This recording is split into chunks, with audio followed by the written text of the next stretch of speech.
The town of Havenport had a way of pretending nothing bad ever happened.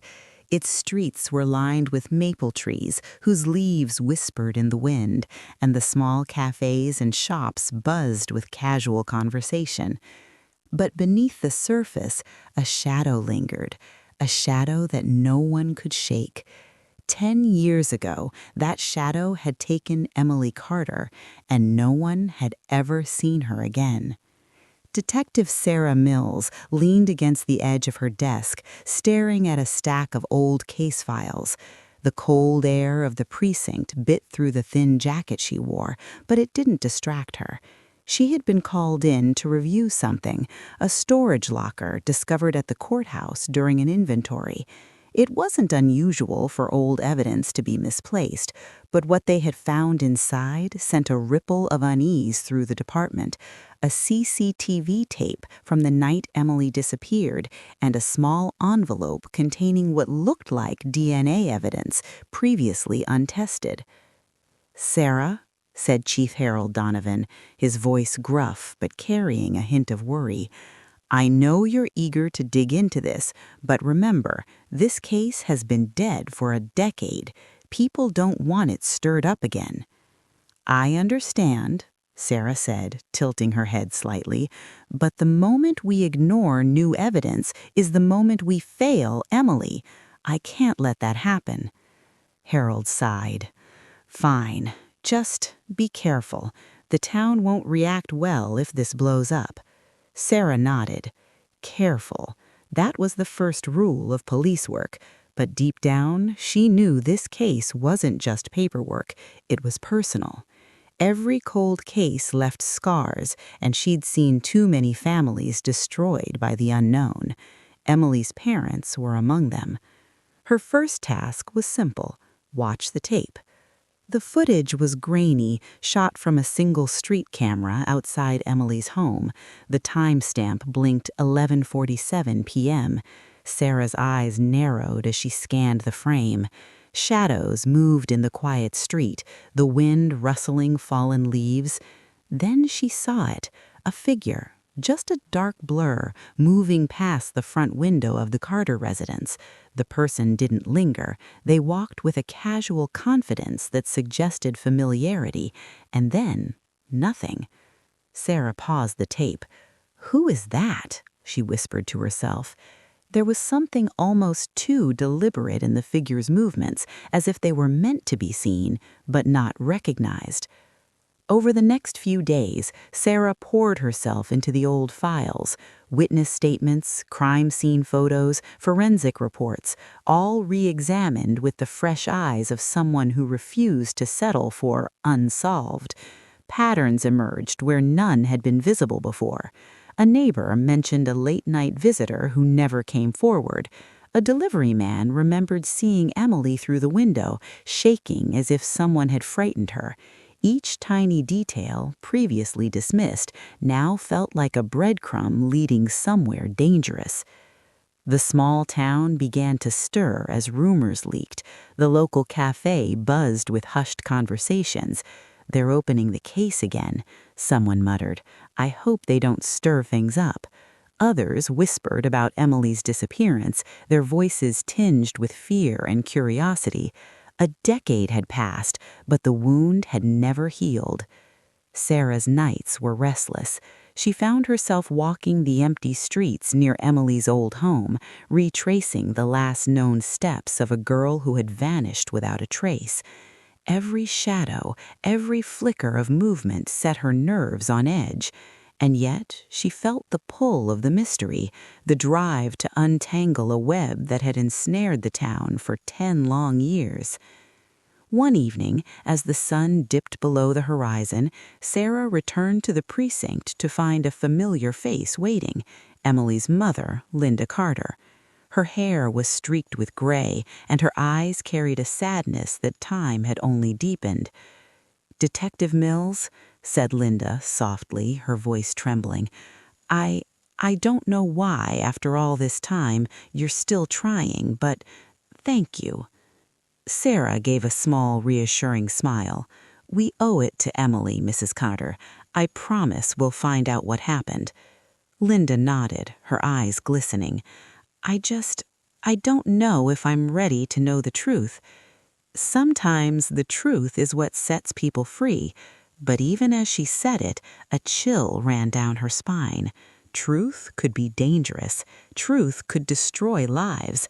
And the deeper she dug, the more Sarah realized that Emily's disappearance wasn't just an unsolved mystery.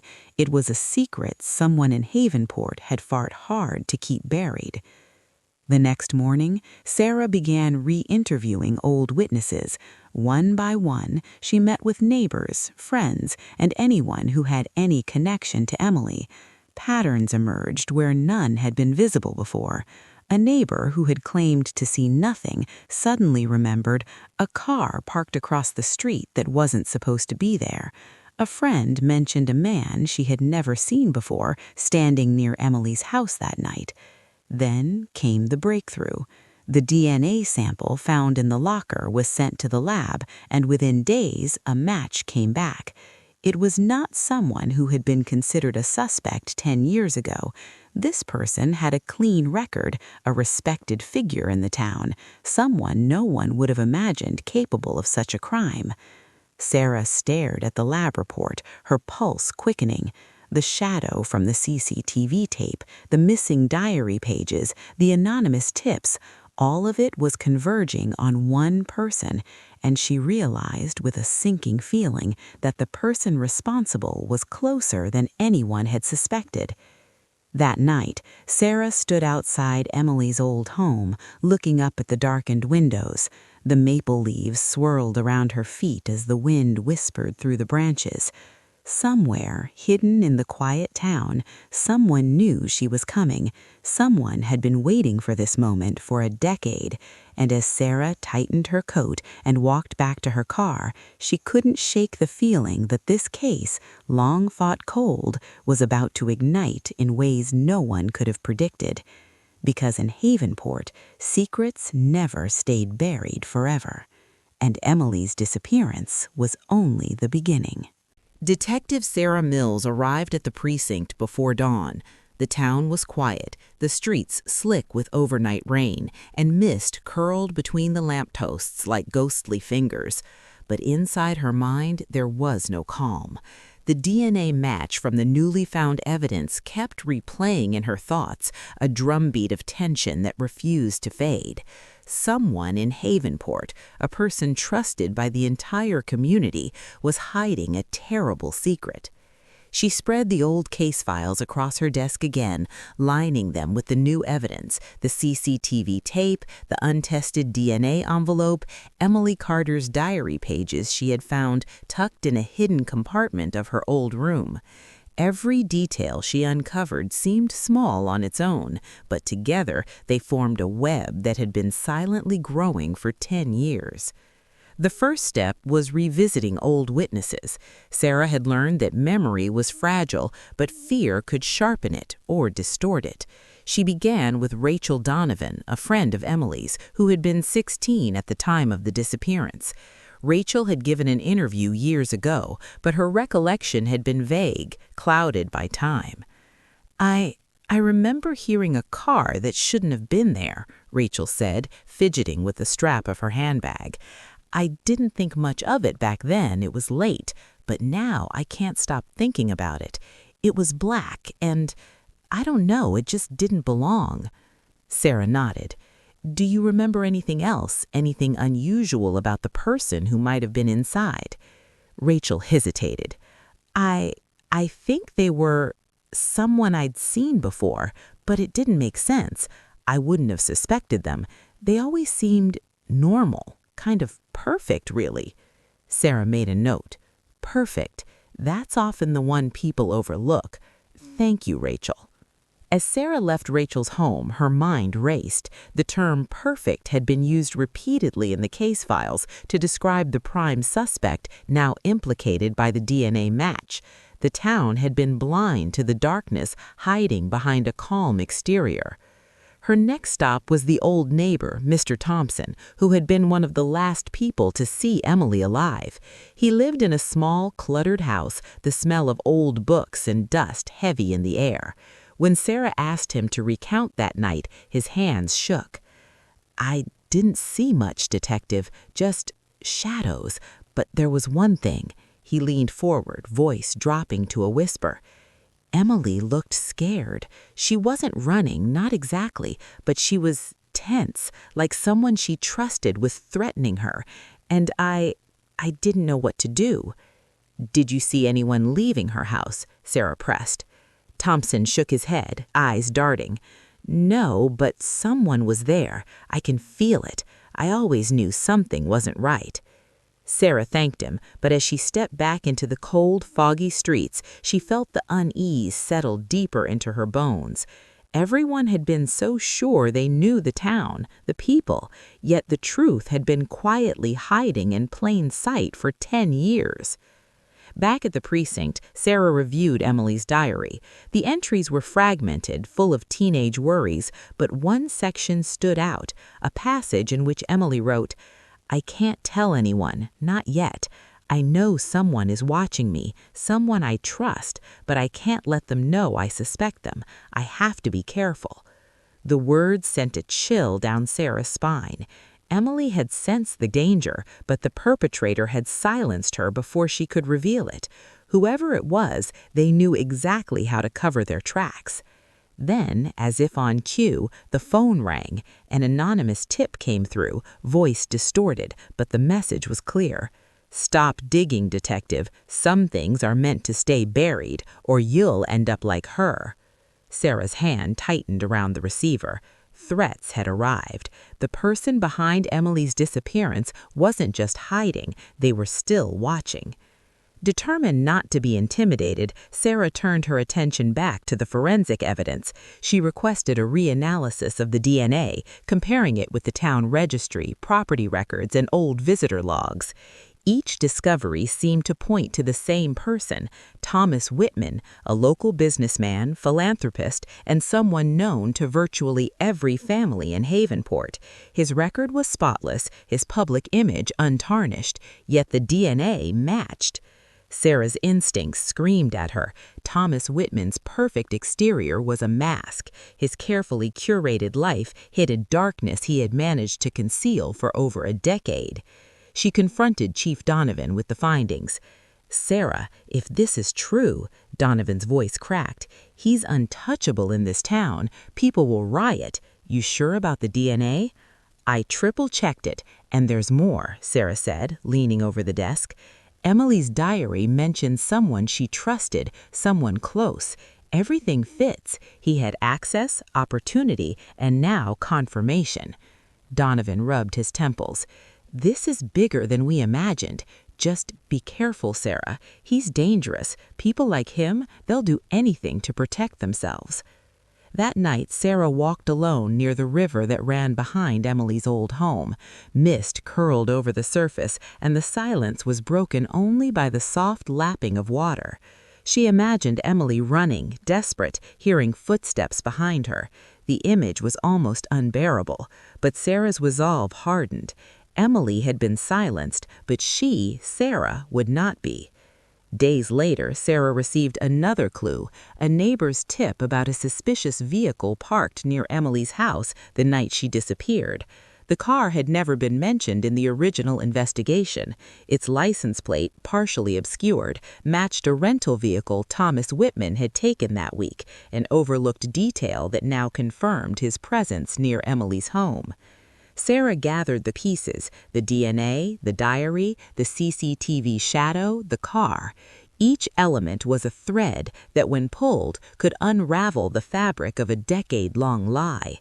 She knew she had to act quickly. The danger wasn't just historical, it was present. Whitman could still be a threat, and his calm demeanor made him all the more unpredictable. The town of Havenport, once peaceful in its ignorance, was on the brink of revelation. Secrets that had lain dormant for 10 years were now clawing their way to the surface. And as Sarah prepared to confront the reality of the case, she understood that reopening the cold case wasn't just about solving a mystery, it was about facing the darkness in the hearts of those who seemed beyond suspicion. Somewhere in the quiet town of Havenport, Thomas Whitman slept peacefully, unaware, or so he thought, that the walls around his carefully constructed life were beginning to crumble. And Detective Sarah Mills was the force that would tear them down, piece by piece, until the shocking truth could no longer hide in the shadows. Detective Sarah Mills had spent days tracing every lead, following every thread of evidence, and confronting every subtle clue that pointed toward Thomas Whitman. But nothing could have prepared her for the confrontation that awaited. Whitman's mansion sat on the outskirts of Havenport, a sprawling estate with manicured lawns and an imposing facade that symbolized decades of influence. The gates were locked, the security system sophisticated, but Sarah had been prepared for every obstacle. This was no longer just an investigation, it was a reckoning. She pressed the doorbell. For a moment, the only sound was the echo of her boots against the stone pathway. Then the door opened. Thomas Whitman himself stood there, impeccably dressed, smiling politely as if nothing had changed in 10 years. "Detective Mills," he said smoothly, voice calm, almost charming. "I hear you've been very busy. To what do I owe the pleasure?" Sarah's eyes narrowed. "Mr. Whitman, we need to talk about Emily Carter. The evidence we've collected links you directly to her disappearance. I suggest you cooperate. It's the only way to prevent things from getting worse." Whitman's smile didn't falter. "I see. Evidence. How very convenient. And what exactly are you accusing me of?"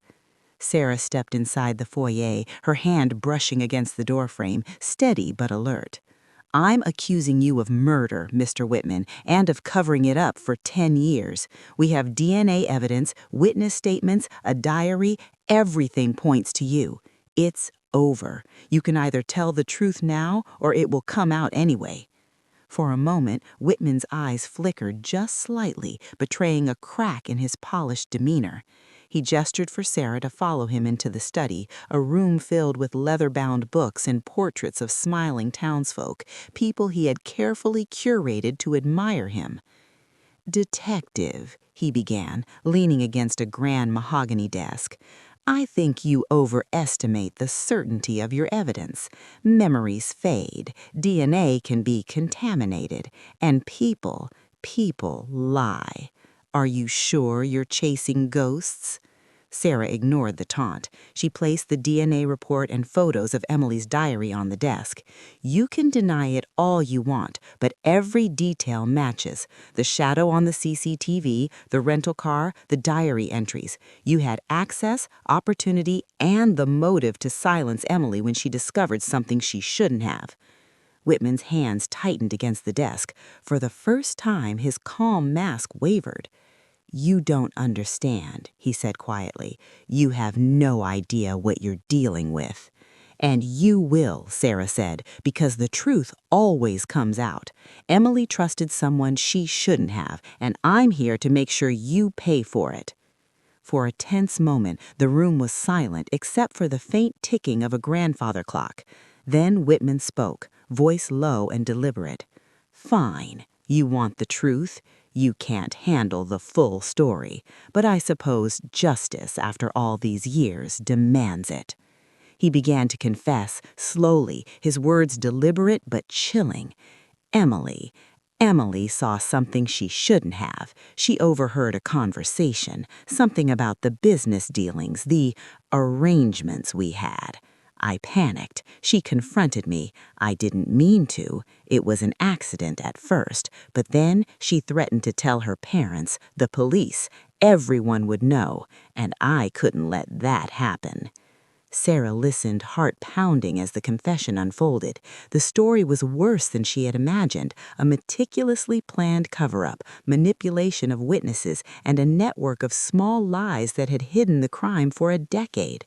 Whitman had controlled the narrative so completely that no one had suspected him. Not Emily, not her family, not the town. "And the diary, the tips, the DNA?" Sarah asked sharply. Whitman's expression twisted into something like regret. I didn't plan for that. Those things, they were mistakes. 10 years of careful hiding, and it all comes crashing down because of a slip, a careless assistant, a misplaced envelope. You've ruined everything." "Emily didn't deserve to be silenced," Sarah said, her voice steady but furious, "and you're going to answer for it." Whitman's confession continued, revealing not just the murder, but the complicity of a former associate who had helped him cover his tracks. "It wasn't just me," he admitted, voice low and venomous. "Someone helped me, someone who knew Emily would get too close. They were supposed to distract her, delay her, but I ended it." Sarah's mind raced. This was bigger than she had expected, a web of deceit spanning years, involving at least one other person in town who had maintained the facade of innocence.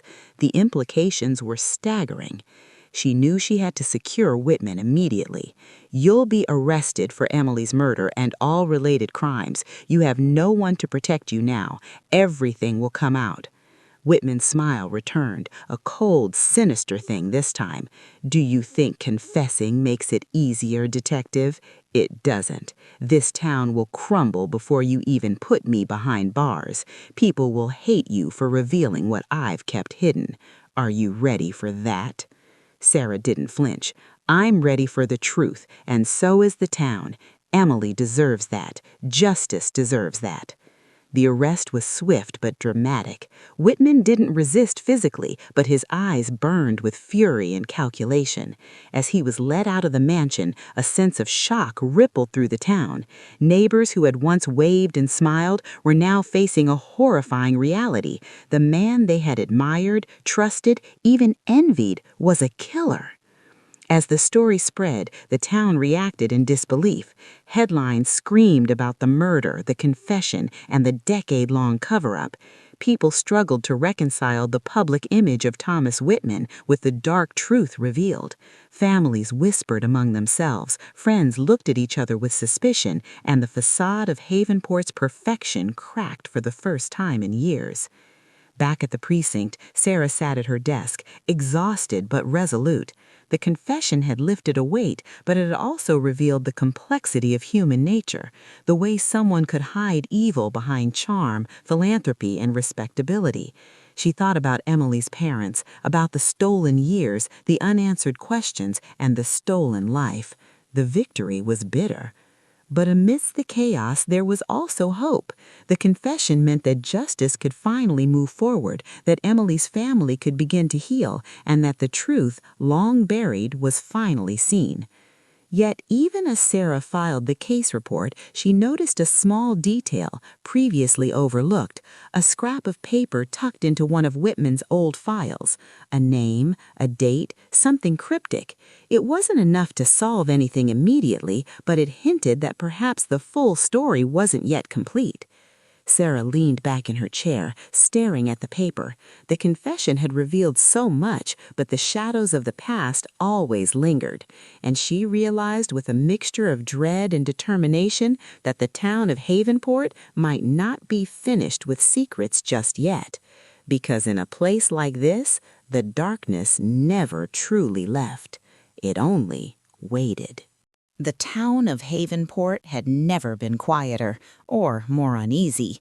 News of Thomas Whitman's arrest and confession spread like wildfire, igniting a mixture of shock, anger, and disbelief among its residents.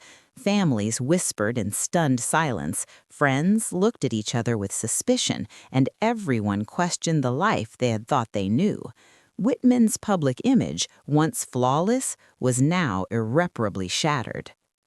Detective Sarah Mills returned to the precinct, weary but determined. The confession had provided the foundation for the prosecution, but she knew the work was far from over. Every piece of evidence needed to be cataloged, witnesses re-interviewed, and accomplices identified. Whitman's meticulous cover-up had involved more than just him. Someone else had aided him, and Sarah was intent on uncovering every layer. The next morning, Sarah visited Emily Carter's parents, Linda and James, who were struggling to reconcile their grief with the sudden revelation of the truth. "Detective Mills, Linda said softly, her voice heavy with exhaustion. I don't know how to feel. Relief? Anger? I want to understand why this happened. Sarah nodded. I can't change the past, Mrs. Carter, but now you know the truth. That knowledge is the first step towards justice and healing. James looked out the window at the quiet street. It's been 10 years. 10 years of not knowing, of wondering. I don't even recognize this town anymore. It will take time, Sarah replied, but Havenport will recover, and Emily's memory will finally be honored. Meanwhile, back at the precinct, the investigation expanded. Sarah meticulously traced every connection Whitman had maintained to conceal his crime. Witnesses who had been intimidated or bribed were now coming forward, eager to finally tell the truth. Former employees admitted to minor acts of obstruction. Neighbors remembered odd behaviors and unexplained absences that had seemed insignificant at the time. Piece by piece, the puzzle was coming together. The trial was scheduled for early spring. In the courtroom, the atmosphere was electric. The town had turned out in droves, some seeking justice, others drawn by morbid curiosity. Sarah watched from the back, observing Whitman as he sat in the defendant's chair, his expression a mix of arrogance and apprehension. The prosecution presented a compelling case. DNA evidence, Emily's diary, witness testimonies, and Whitman's own confession were laid bare. Each detail was dissected and analyzed, leaving no room for doubt. The town listened in rapt attention as the layers of deceit were exposed, the carefully constructed facade crumbling under the weight of truth. Whitman's defense tried to argue coercion, mistakes in forensic analysis, and inconsistencies in witness statements, but the evidence was overwhelming. By the end of the trial, it was clear that justice was inevitable. The jury deliberated briefly, and when the verdict was read, guilty on all counts, the courtroom erupted in a mixture of relief and stunned silence. Sarah felt a strange combination of satisfaction and sorrow. The victory was significant, but it came too late for Emily. The pain of her loss remained, and the scars on her family and the town would take years to heal. In the aftermath of the trial, Havenport began to rebuild. Families cautiously returned to their routines, business owners reopened shops, and whispers of the past gradually faded. But Sarah knew better than most that the shadows of old secrets never completely disappeared. They lingered in quiet corners, in the eyes of those who had looked away, in memories that refused to let go. Emily's parents held a memorial in her honor. The ceremony was simple but poignant, attended by neighbors, friends, and even former skeptics who had once doubted the depth of the tragedy. Lanterns were released into the night sky, each glowing light symbolizing hope, remembrance, and the resilience of a community finally able to face the truth. As Sarah watched the lanterns drift upward, she felt a mixture of triumph and reflection. She had unraveled a decade-long mystery, brought a killer to justice, and restored some measure of peace to a family torn apart by tragedy. But the experience had left its mark. The darkness she had confronted was a reminder that evil could hide behind the most ordinary faces, and that vigilance, patience, and determination were always necessary. Yet even in the quiet aftermath, Sarah discovered something troubling. While reviewing old case files one last time, she found a small, overlooked note tucked in Whitman's personal archive, a name she didn't recognize, followed by a date and cryptic instructions. It was minor, almost trivial compared to the mountain of evidence she had already unraveled, but it suggested that perhaps not all secrets had been revealed. Someone else might still be connected to Emily's disappearance, someone who had remained in the shadows, watching, waiting. Sarah's heart raced, but she knew one thing. The case that had haunted Havenport for 10 years was officially closed, yet the whispers of its secrets could echo for years to come. The city could breathe, for now, but the darkness she had uncovered served as a permanent reminder. Evil sometimes hides behind the familiar, and truth often arrives long after the lies have settled. She returned to her office one last time, carefully locking away Emily's diary and the evidence. The room was quiet, the only sound the ticking of the clock on the wall. Sarah leaned back in her chair, reflecting on the journey from the first glimpse of the shadow on the CCTV tape to the courtroom confession. Every step had been a struggle, a confrontation with danger, deception, and human cruelty, and every step had been worth it. For Emily, for her family, for the town that could finally begin to heal.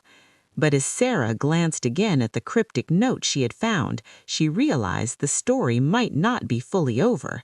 Somewhere in Havenport, a secret remained, a final thread of the past that could unravel everything if pulled. And Detective Sarah Mills, as always, would be ready. Because in a town like Havenport, the darkness never truly goes away. It only waits for someone to find it.